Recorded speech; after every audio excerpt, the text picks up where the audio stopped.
हमारी क्या गलती है, हमको यही नहीं समझ में आ रहा कहाँ हमारी गलती हुई, क्यों हम लोग के साथ ऐसा हो रहा है। ये जो हमारी नौकरी ले ली गई है यार।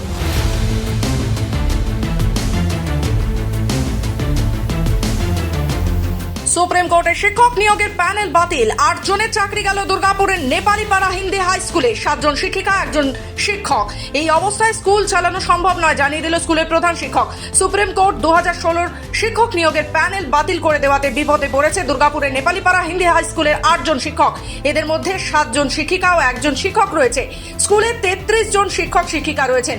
এদের মধ্যে 8 জনেরও প্রকোপ পড়লে স্কুল কিভাবে চলবে তা নিয়ে চিন্তায় স্কুলের প্রধান শিক্ষক ডক্টর কালিমুল হক। নেপালিপাড়া হিন্দি হাই স্কুলে 4200 জন ছাত্র ছাত্রী রয়েছে।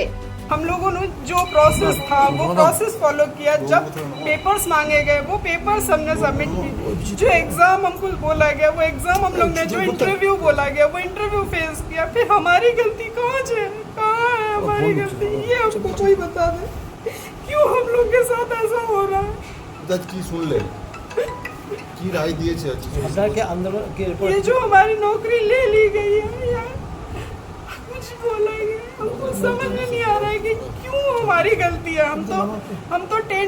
हम तो कुछ भी ऐसा जो प्रोसेस है वो हम लोग फॉलो कर रहे हैं। हमारा जो एडमिट कार्ड है वो वेरीफाई हो रहा है, पुलिस वेरिफिकेशन, मेडिकल वेरिफिकेशन, जितना कुछ बोला जा रहा है वेरिफिकेशन के लिए सारा प्रोसेस किए हैं, सारा कागज दिए हैं। वो कागज देख लीजिए ना और हमको बताइए कि हमारी गलती कहाँ है। मैं तो यही महामान्य अदालत से यही पूछना चाहती हूँ कि हमारी गलती कहाँ आ गई। যে দেখেছি আমি, যে ক্লিপে দেখেছি বা শুনছি কি যে 2016 সালে যে যত নিয়োগ হয়েছিল ও সমস্ত বাতিল হয়ে গেছে।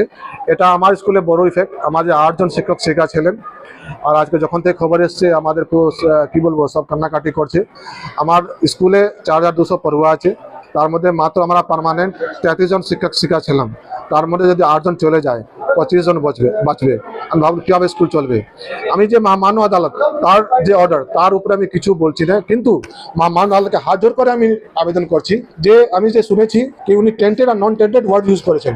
যদি টেন্টেড আর নন টেন্টেড যদি সেপারেট হয়ে থাকে, যে টেন্টেড তাকে যে অ্যাকশন লেভেল নিন না, কিন্তু যে নন টেন্টেড যে স্বচ্ছভাবে চাকরি পেয়েছে তাকে আবার চাকরি ফিরে আসার একটু প্লিজ ব্যবস্থা নিন, নাহলে আমার স্কুল মতন অনেকও স্কুল আছে তার শিক্ষা ব্যবস্থা পুরোপুরি কোলাপস করে যাবে।